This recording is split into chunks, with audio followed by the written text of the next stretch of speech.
In this example in section B5, we are going to start looking at proof writing and reasoning, finding reasons for certain statements. So before we actually write a proof, this example just wants to know the reason that you can use to justify the statement. So this would be the statement on the left-hand column, and then the reason would go on the right-hand column.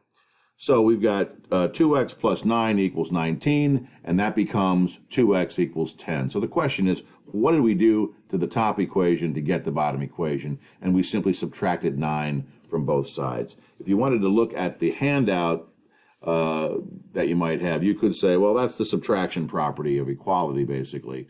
If a equals b, then a minus c equals b minus c. And that's what happened here. We subtracted 9 from both sides.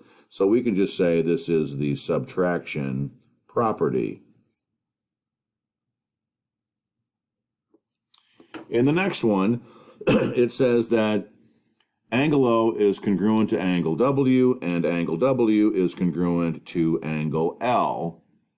Then the second statement says angle O is congruent to angle L. Well, why is that? Well, that's because these are the same. So if O is congruent to W and L is congruent to W, it makes sense that O and L are congruent. So how do you write that? Well, if you look, it's actually called the transitive property. It's this one right here. A is congruent to B, B is congruent to C, so A is congruent to C. So that's the transitive property.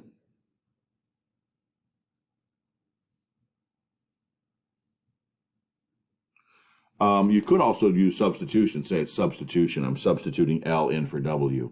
It would kind of be the same thing. The last one is pretty simple.